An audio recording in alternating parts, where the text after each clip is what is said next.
Акындар жөнүндө айтып калдык. Өнөр деги эле ушул руханий дүйнө жөнүндө сүйлөшүп аткандан кийин мен азыр ушул нерсени сурагым келип турат. Жакында эле мына Элмирбек Имагалиевдин көзү өттү. Ал көзү өткөндөн кийин сиз менен сиздин партияңыз менен чогуу шайлоого барат эле деген маалыматты айттыңыз. Элмирбек байкенин ырлары дагы мына көз өткөндөн кийин аманат деген китеби чыкты. Ушул көзүнүн терисинде бир дагы бир алакандай болсо да китеп чыгарылыптыр да. Ооба. Анан бул киши менен кандай сүйлөшүп калдыңыздар? Ал киши өзү ушу саясатка аралашууга болгон кызыгуусун билдирдиби же сиз сунуштадыңызбы? Чын эле ошондой болдубу? Ушул киши жөнүндө да айтып берсеңиз. Элмирбек менен ана келиңиз. Мына Элмирбек менен жазышкан эмелер.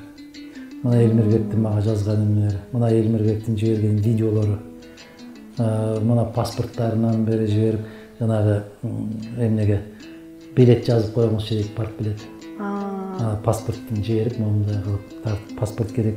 Бул бала керемет бир кыргыздын баталары бар экен, баталары. Кудайдын куттуу күнү, нечелдери берки телефондорду калып кеткен, телефон өзгөргөндөн кийинки мына. Не деген 2019 жылдын канчасы деп жүрөт? 2019 23 ноябрь дейт. 2019 16 ноябрь, 22 ноябрь, 16 ноябрь, 15 ноябрь. Кудайдын куттуу күнү. Мына ошол жерде мындай деп атат. Таза ниет ойлор болсун. Ташыр катпас жолдор болсун. Курчалган тоолор коргон болсун. Эл жер деген чоңдор болсун. Эртеңибизди ойлоор болсун. Ар үйдө ак бата тартылып, ак тилектер болгон болсун. Максатыбыз бийик болсун деп аябай көп нерселерди жазып, аягында анан калпыстыкка бөгөт бололу деп айтып, Кутман таң деп мага ушу анын дагы менин дагы адатым эртең менен таңертең саат 5-те туруп алып басчубуз. Мен бир 12-15 чакырымга чейин жөө басам. Анан телефон чалам да айтам, кайда жүрөсүң? Моундай жүрөм. Кел, биз тамак ичели, чай ичели. Деп анан жакшы жерлерде отуруп алып, мен көпчүлүк учурларда байкап калам. Ушу табитте жакшы көргөн тамактарды мен билип, ошолорду алсам айтып калчу да. Сиз менен отурсам эле ошол тамак өтө берет, өзүм уялып калам, көп жеп атам депти. Башка жерде жей албайм агай депчи. Анан бир мына карасаңыз да айта ача койгондо эле чыгып атат. Дили таза, эр жүрөк, билимдүү, эрки бекем, намыстуу, күчтүү өзүңүздөй адамдар болгон болсо, аларга улуу жараткан ар бир убакыттын ирмемдерин сайын тирек болсун. Күндөн күнгө Кудай алдында, эл алдында урматыңыз артсын деп, агай дейт, жаркын максаттарыңыз орундалышы менен деп. Мага ушу тилектерин аябай жазчу да. Анан мен айтып атам, жараткан Аллахым тилектериңди кабыл кылсын, максаттарыбызга жеткирип, эки дүйнө рахатын берсин деп. Ага жооп. Бул баягы бир баланын ыйлаганын жазыптыр дагы, экөөбүз ушуну көрүп алып, кийин жолугуп көздөн жаш алат элек да. Анан мунун караңыз.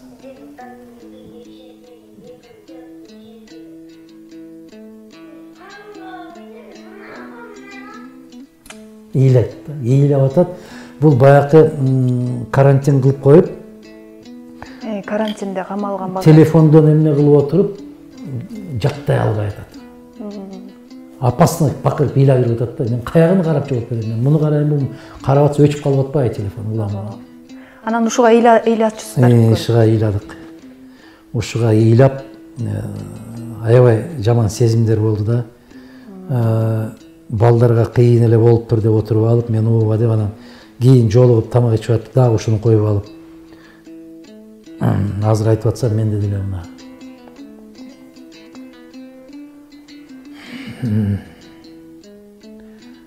Өзү көп айтат, Мадумаров аябай каттуу, кирсең эле урушат, антет, сүрдүү, каардуу деп.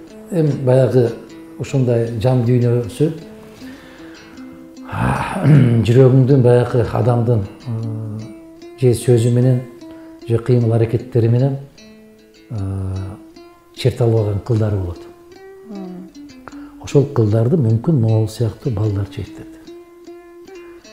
Мүмкүн бир картайып калган бир абышка же кемпир оозуна нан салып чайнай албай атканы жеткирет. Бир видеону көрдүм, ошо баса албай тура албай калган аксакал отуруп алып колу менен дары талып атат да, ишарат кылып. Бетин жууп атат, кулагын тазалап атат, бутун жууп атат. Кантип ыйлабайсың? Ушундай учурларда ыйлайсыз. 6 саны аман туруп жуунбаган канча адам жүрөт. Баса албай калган адам кантип ушундай рахаттанып жуунуп атат, көзгө элестетип. Кантип ыйлабайсың? Албетте адам болгондон кийин, жүрөк болгондон Кече мен ушу Россияда жүргөндө эмалар мусафир болуп жүрөт. Сиз сыяктуу ырыңызды окуп бериңиз деп мен окуп атып, мен өзүм араң токтонуп атам. Мен окуп атсам, ыйлап чыгып кетишти сыртка. Чыгып кетти. Аялдар чыдабай. Шолоктоп ыйлап токтоно албай койду. Ушул керекпи? Анан айттым, окуп бериңиз деп аябай суранасыңар, окуп алсаң баягы ыйлайсың отуруп деп. Не керек? Бул дүйнө баягы Мукагали Макатаев деген бар. Казактын залкары. Керемет акын болгон, Фариза Оңгарсынова деген акын кызы болгон. 4-5 жыл болду, каза болуп калды. Ошондо Мукагали Макатаев жазып атат да, Фаризажан, Фариза кыз, өмүрдө акындардын баары жалгыз. Күн өтүп, айлар өтүп, акыры бир күн шаң баскан архивтерден табыларбыз. Менин да ырларым архивтерден табылар. Кыргыздын залкарлары айтты эле. Душман деп мени саткандар калар, дуалга кадап аткандар калар, оюлган көрдүн түбүндө бир күн, элиме жетпей ойлорум калар деп. Абайдын ойлору жетпеди. Калыгулдун ойлору жетпеди. Молдо Кылыч, Молдо Нияздын ойлору жетпеди. Кечекиле чыркырап жүргөн арабыздагы сиз айткан Элмирбектин ойлору жетпеди. Анан ушу Адахан Мадумаровдука жетеби. Элмирбек бул төкмө акын эле эмес, бул философ акын. Төкмөлөрдүн көбү эле жана жамакчы. Куюлуштуруп, рифма менен кете берет. Эртеден бери карасам, баратам, анан каарысы менен жашы бар, анысы бар, муну бар, бар деп эле. Ооба, жамакчы бул башка. Элмирбек бул философ акын. Ар бир сабында жүк жатат, ой жатат. Анын жандырмагы өтө терең, бай. Элмирбек бул баягы жасалма түрдө айтыша берет. Бул кылымда бир келчү, чындыгында кылымда келчүбү, келбечүбү ушундай акын. Бул сейрек. Төкмө акындар көп, бирок философ акындар жок. Ушундай мындай Элмирбай экени дагы айтып атышат, ушул руханий устат болчу депчи. Чындыгында ушундай болчу. Менден туп-туура 12 жаш кичүү экенине карабай, экөөбүз бир мүчөлбүз деп айтсам күлөт эле да каткырып. 12 жылда бир туруучу болгон болсо, ошол мен да сизден бир эмне келгендекси деп. Жылкы жылында туулгандарсыздар эми. Эми мына ушул караңыздар. Жылан жылы болот. Биз Москвага кеттик да. Москвага кеттик, самолетто баратабыз. Таңертеңде. Таңертең учат да 5-те. Карасам уйкусурап эме болуп, түндө уктабай эмне болдумбу? Мындай сүйлөшүп кетебизби деп. Москвага жеткенче, кайра Москвадан самолет менен келгенче, ушул жылы февралда болчу. Январда болчу ушул.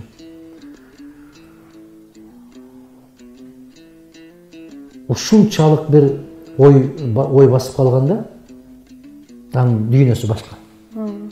Аалам башка. Анан жана конок үйүндө жатабыз да. Кабар алайын дейм да.